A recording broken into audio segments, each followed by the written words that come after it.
Todas as noites, antes de dormir, há um momento de silêncio total. O telefone está desligado, as responsabilidades do dia acabaram e por alguns segundos você fica sozinho consigo mesmo. É nesse momento que surge a pergunta que mais dói: o que estou fazendo da minha vida? Não se trata de realizações ou objetivos alcançados. É algo muito mais profundo e desconfortável. É a suspeita silenciosa de que você está vivendo a vida de outra pessoa, desempenhando um papel que nunca escolheu, seguindo um roteiro escrito por outras pessoas. Carl Jung dedicou sua vida a desvendar esse mistério da alma humana que vive fragmentada, dividida entre o que é e o que acredita que deveria ser. E ele chegou a uma conclusão que pode mudar tudo.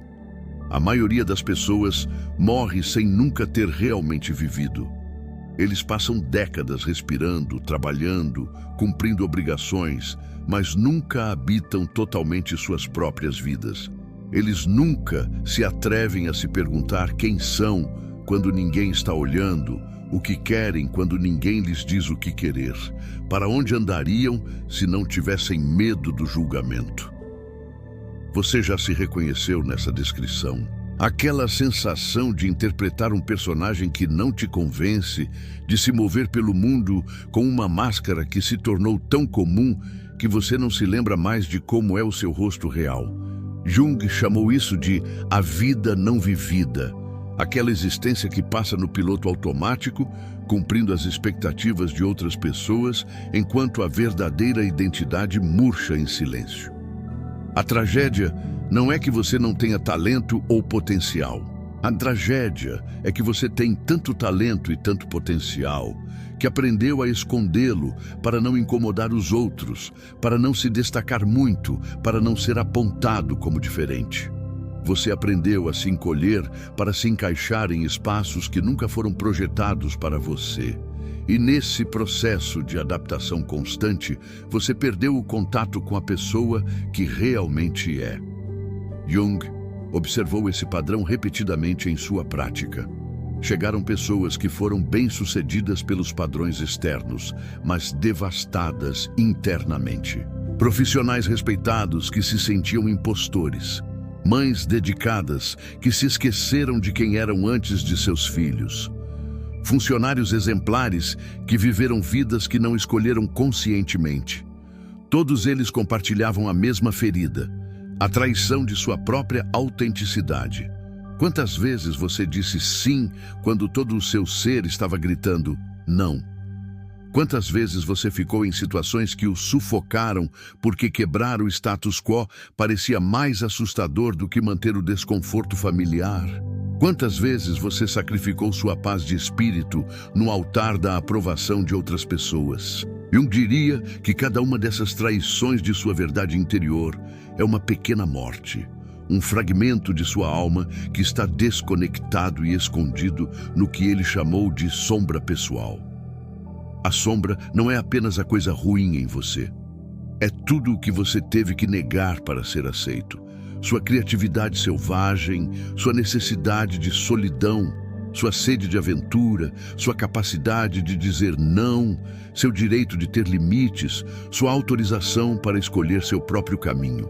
Todas essas partes vitais do seu ser foram exiladas para a sombra, porque alguém, em algum momento, fez você acreditar que elas eram inadequadas, egoístas ou erradas. Jung entendeu que recuperar sua vida implica necessariamente resgatar essas partes exiladas. Você não pode viver plenamente sendo apenas metade de quem você é. Você não pode fazer sentido autêntico vivendo de uma versão censurada de sua personalidade. A integração da sombra não é um luxo psicológico, é uma necessidade vital. É a diferença entre realmente existir e viver. Mas como é que este resgate da própria vida se parece na prática? Jung desenvolveu o que chamou de processo de individuação. Uma maneira sistemática de separar sua identidade autêntica de todas as camadas de condicionamento que se acumularam em cima dela. Não é um processo rápido ou confortável, porque envolve o desmantelamento de estruturas de segurança falsas que você construiu ao longo dos anos. O primeiro passo é brutalmente honesto. Reconhecer o quanto de sua vida atual realmente não pertence a você. Jung convidaria você a fazer um inventário existencial. Que porcentagem de suas decisões importantes você tomou para evitar conflitos em vez de honrar sua verdade? Quantos de seus relacionamentos são sustentados porque você dá muito mais do que recebe? Quantas de suas atividades diárias o nutrem genuinamente versus quantas você simplesmente faz por obrigação? Esse inventário pode ser devastador, porque pode revelar que você está vivendo uma vida que não escolheu conscientemente. Que muitas de suas decisões importantes foram tomadas por medo de rejeição, pela necessidade de aprovação, pela culpa por não atender às expectativas dos outros. Jung diria que é normal e compreensível, porque a pressão social para se conformar é imensa, mas também que é hora de quebrar esse padrão se você realmente quer viver. O segundo passo é o que Jung chamou de retirada de projeções. Muito do significado que você busca na vida, você tem projetado em outras pessoas. Você colocou sua felicidade nas mãos de seu parceiro, seu valor nas mãos de seu trabalho, sua paz nas mãos de sua família. Você responsabilizou os outros por estados internos que só você pode cultivar. E enquanto você continuar procurando fora o que você só pode encontrar dentro, você continuará se sentindo vazio. Não importa o quanto você tenha externamente. Você já notou como seu humor muda dependendo de como os outros o tratam? Como sua autoestima flutua dependendo da aprovação ou desaprovação que você recebe? Jung diria que esta é a evidência de que você entregou seu poder interior a forças externas. Que você tornou seu bem-estar emocional refém de circunstâncias e pessoas sobre as quais você não tem controle real. A recuperação do significado pessoal envolve repatriar-se emocionalmente. Traga de volta para casa todas as partes de si mesmo que você está procurando nos outros. Sua capacidade de se sentir valioso, sua autorização para tomar decisões, seu direito de ter preferências, sua permissão para mudar de ideia, sua liberdade de evoluir. Tudo o que você colocou nas mãos dos outros precisa voltar para você. Jung observou que esse processo de repatriação emocional muitas vezes gera crises nas relações existentes. Porque quando você para de olhar para os outros pelo que pode dar a si mesmo, quando para de precisar desesperadamente da aprovação deles, quando começa a tomar decisões a partir do seu centro, em vez do medo da rejeição, muitas dinâmicas relacionais vacilam. Alguns relacionamentos são fortalecidos porque se libertam da dinâmica da dependência e se tornam encontros genuínos entre duas pessoas completas. Mas outros se revelam como laços que foram sustentados apenas por sua disposição de sacrifício, por sua disponibilidade constante, por sua renúncia de ter suas próprias necessidades. E esses relacionamentos podem não sobreviver ao seu processo de individuação. Você está disposto a pagar esse preço? Jung diria que não é realmente uma perda, é uma libertação. Porque os relacionamentos que só funcionam quando você nega a si mesmo não são relacionamentos reais, são sistemas de exploração emocional disfarçados de amor. Enquanto você continuar a sustentar esses sistemas, nunca terá acesso a relacionamentos autênticos, onde é valorizado por quem você é, não pelo que dá ou não dá. O terceiro passo nesse processo de recuperação existencial é o que Jung chamou de o desenvolvimento da função superior, ou seja, aprender a tomar decisões a partir do seu centro consciente em vez de suas feridas, seus medos ou seu condicionamento inconsciente. Isso requer o desenvolvimento do que ele chamou de função de observador, aquela parte de sua consciência que pode olhar para seus próprios processos internos com distância e clareza. A maioria das pessoas vive no piloto automático emocional.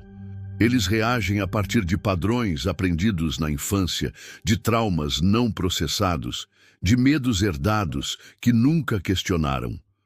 Quando alguém os critica, eles automaticamente se defendem ou entram em colapso.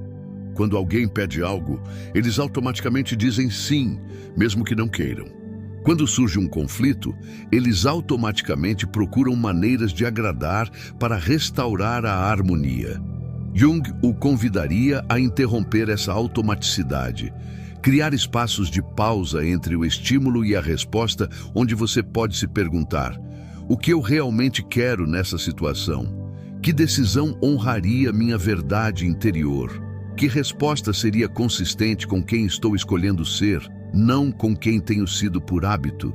Essa prática de resposta consciente, em vez de reação automática, é revolucionária, porque devolve o controle sobre sua própria vida.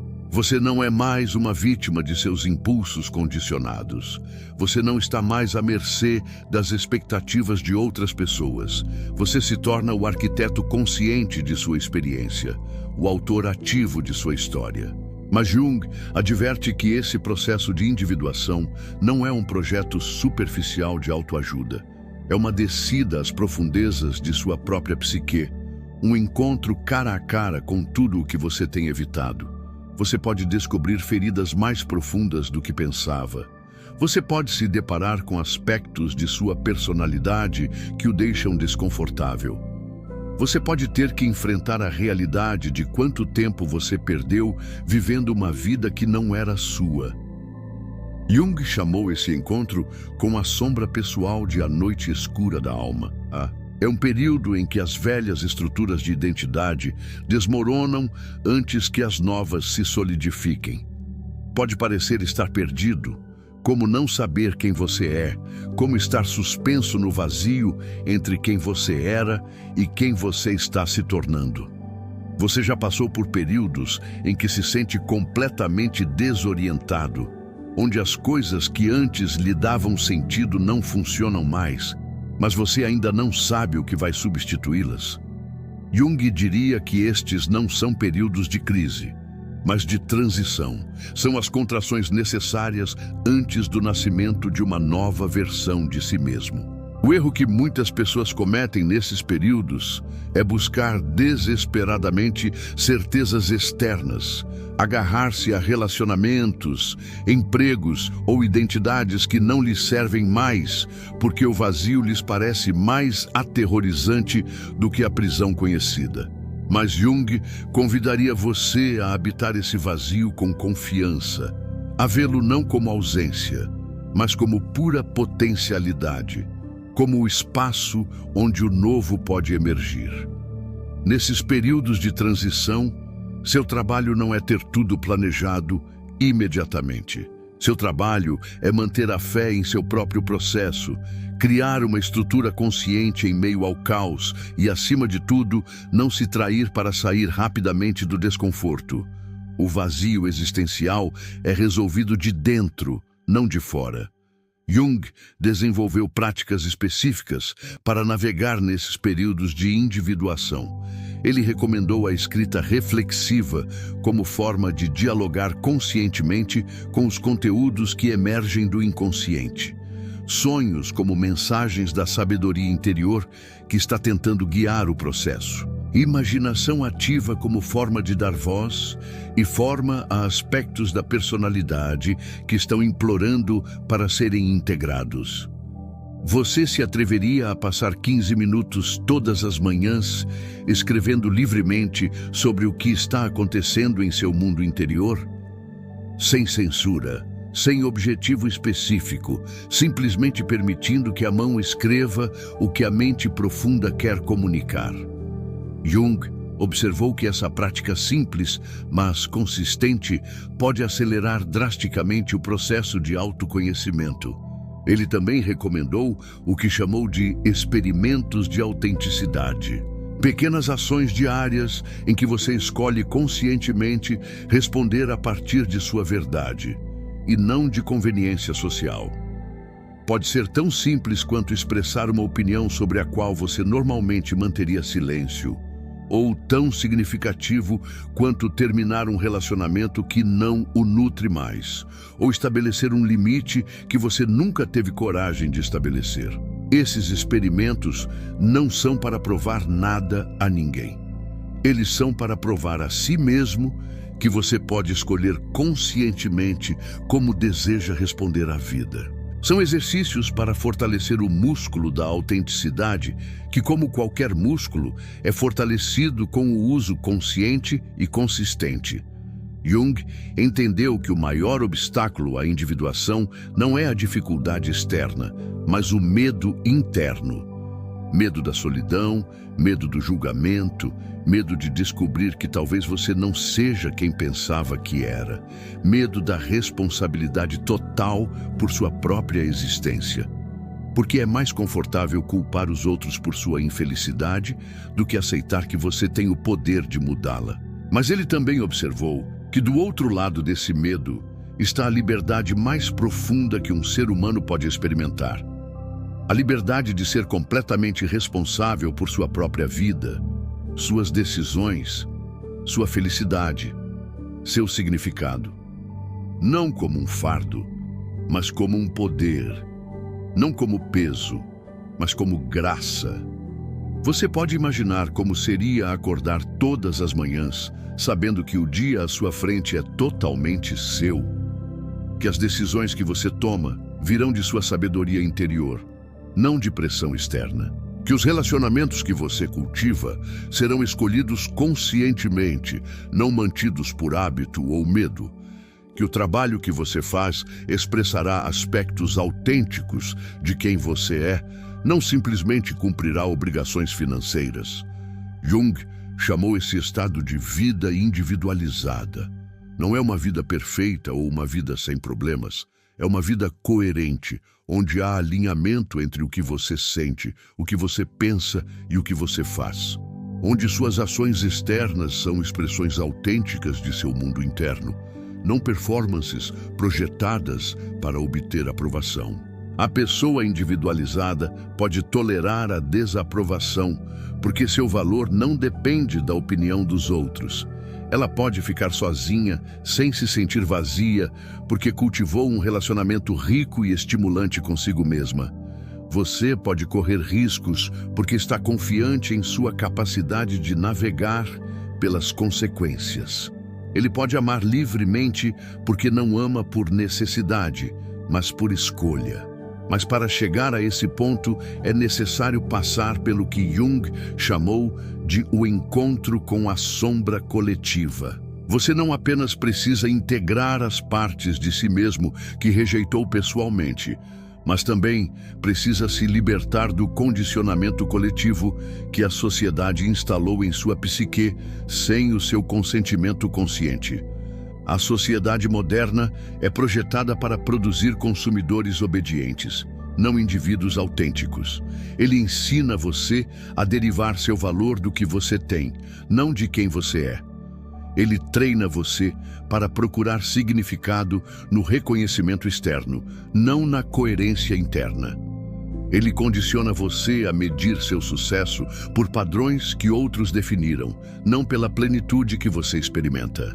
Você já se perguntou quantos de seus objetivos atuais são realmente seus? E quantos são objetivos que você absorveu inconscientemente de sua família, sua cultura, seus colegas? Quantas de suas aspirações expressam sua natureza autêntica e quantas simplesmente refletem o que você aprendeu que deveria querer? Jung observou que muitas crises de meia-idade são, na verdade, despertares tardios da individuação. É quando as pessoas percebem que estão vivendo vidas que não escolheram conscientemente, seguindo caminhos que as afastaram de si mesmas e não em direção a elas. É quando a pergunta "isso é tudo" surge com uma força impossível de ignorar. Mas você não precisa esperar pela crise da meia-idade para iniciar seu processo de individuação. Você pode começar hoje, agora mesmo, com uma decisão simples: A decisão de priorizar seu relacionamento consigo mesmo acima de qualquer outra consideração. Isso não é egoísmo, é sobrevivência psicológica. Jung gostaria de lembrá-lo de que você não pode dar o que não tem. Se você não cultivou um relacionamento amoroso consigo mesmo, não pode oferecer amor autêntico aos outros. Se você não desenvolveu sua própria força interior, não pode ser um verdadeiro apoio para ninguém.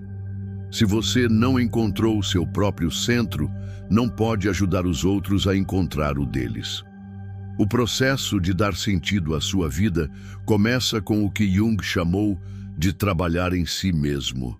É um trabalho paciente, constante, compassivo, mas implacável, de autoexploração. Envolve desenvolver a capacidade de ficar sozinho com você sem distrações, sem anestesia, sem fugas. Implica aprender a tolerar o desconforto de não saber, de não ter todas as respostas, de estar em processo. Quando foi a última vez que você passou uma hora inteira sozinho consigo mesmo, sem música, sem livros, sem lição de casa, apenas estando presente com o que está acontecendo dentro de você?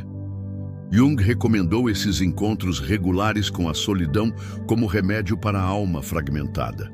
Em silêncio consciente, sem influências externas constantes, sua voz autêntica pode emergir. Pode ser desconfortável no começo. Pensamentos que você tem evitado, emoções que você tem reprimido, perguntas que você tem adiado podem surgir. Mas Jung lhe garantiria que tudo o que emerge nesses espaços de silêncio é um material valioso para o seu processo de autoconhecimento. Não há conteúdo psicológico que seja irrelevante ou inútil. A ansiedade que você sente pode estar sinalizando mudanças que você precisa fazer. A tristeza que aparece pode estar processando perdas que você nunca lamentou adequadamente. A raiva que surge pode estar indicando limites que você precisa estabelecer ou situações de injustiça que você precisa enfrentar. Jung viu cada emoção como uma mensagem de sabedoria interior. Mas aprender a ler essas mensagens requer o desenvolvimento do que ele chamou de um relacionamento consciente com o inconsciente. Em vez de ser vítima de seus estados emocionais, você pode aprender a ser um investigador curioso de seu próprio mundo interior. Em vez de julgar o que você está sentindo, você pode se perguntar o que ele está tentando comunicar a você. Jung desenvolveu técnicas específicas para esse diálogo interno. Imaginação ativa, onde você visualiza e conversa conscientemente com figuras que representam diferentes aspectos de sua psique. Amplificação, onde você explora as imagens e símbolos que aparecem em seus sonhos para entender quais processos internos estão sendo ativados. Análise complexa, onde você identifica padrões emocionais automáticos e rastreia suas origens. Que figuras internas têm comandado sua vida sem que você perceba? Jung observou que todos nós temos subpersonalidades que operam com certa autonomia.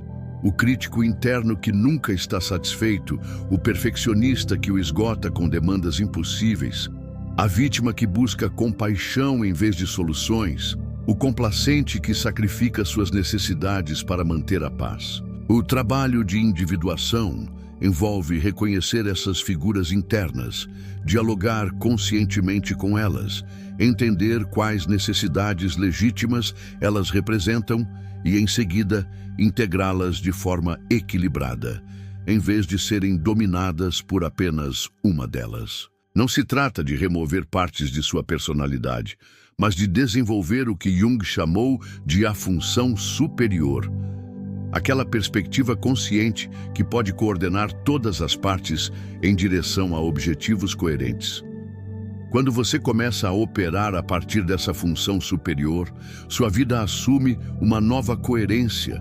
Você não é mais puxado em direções opostas por impulsos contraditórios. Você não sabota mais com uma mão o que constrói com a outra. Você não vive mais em constante guerra interna. Você desenvolve o que Jung chamou de unidade de propósito. aquele alinhamento interno onde todas as suas energias fluem na mesma direção. A vida vivida a partir do eu tem uma qualidade diferente. É menos dramático, mas mais profundo.